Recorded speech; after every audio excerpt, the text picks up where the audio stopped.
Looking back, 2023 seems to be a year marred with controversy when it comes to the LEGO minifigure. You don't have to look much further than the bags to box CMF debacle going on right now. And I mean, I feel like the Star Wars fans are always mad about some minifigure. Shocking, right? But 2023 definitely isn't all bad news when it comes to our beloved little figures. There were quite a few wins in that department too, and that's what we're going to take a look at today. So here are my top 10 picks for the best minifigures of the past year. Let's take a closer look.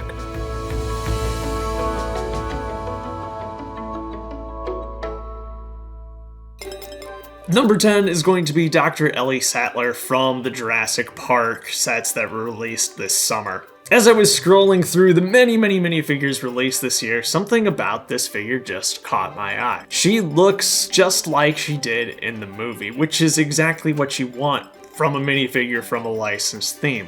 There's great prints all around, and I just love this really big, beautiful hairpiece. For now, the figure remains exclusive to the Triceratops Research set.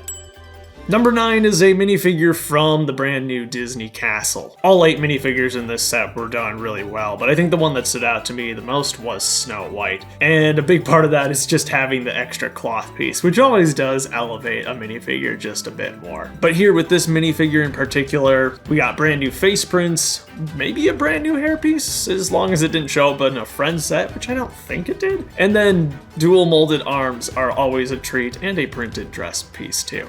Great stuff. I'm sure a lot of Disney fans are very excited about the minifigure selection in that set. You really can't go wrong with any of them. Number 8 is a fun one. This is Dragomir Despard, one of the minifigures from the brand new direct-to-consumer Gringotts. Much like Dr. Ellie Sattler, this minifigure in particular stood out to me just because it looks so much like Rupert Grint in his disguise in the movie. The hairpiece here, originally introduced with Mad-Eye Moody in the Harry Potter collectible minifigure series, is recolored in dark orange, and it just honestly looks perfect. The printed legs featured here are pretty common throughout the Harry Potter line, but I'm just glad that the legs are printed at all. A nice bonus of this minifigure in particular is the ability to transform back into Ron Weasley. Great stuff all around.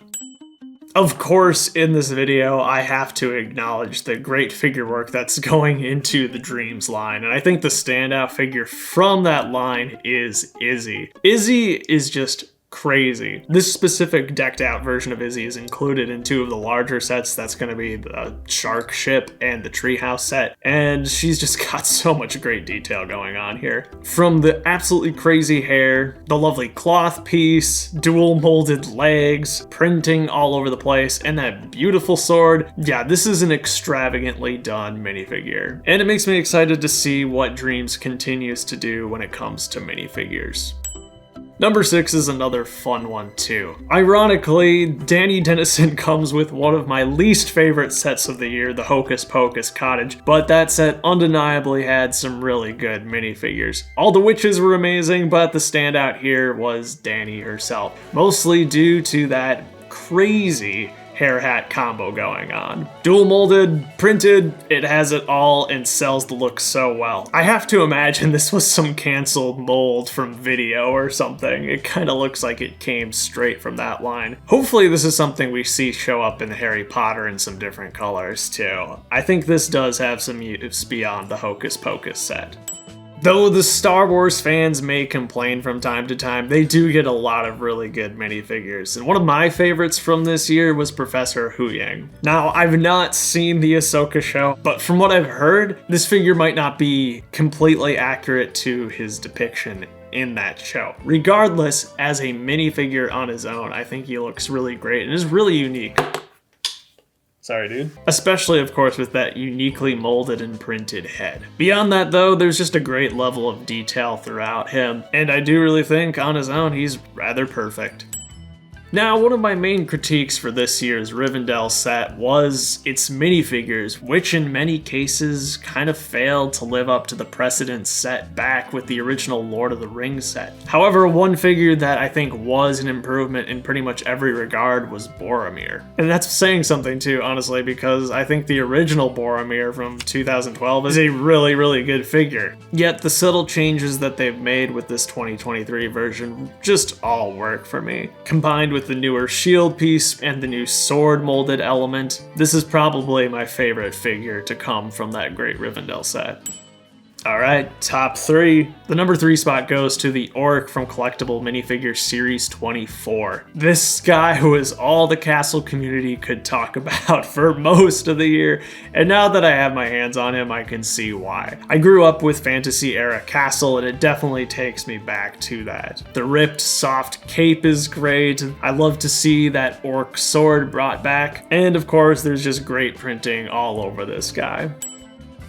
If you watched my review on Hogwarts Castle and Grounds, the new microscale Hogwarts set, you won't be surprised that my number 2 pick goes to the Architect. The Architect was a completely unexpected inclusion in that set, but wow, did they go all out on creating this golden statue. In many ways, he's similar to the golden 20th anniversary figures, but this one introduces a new molded element for the beard, which definitely makes him quite special. And of course, that printed bronze detailing is beautiful.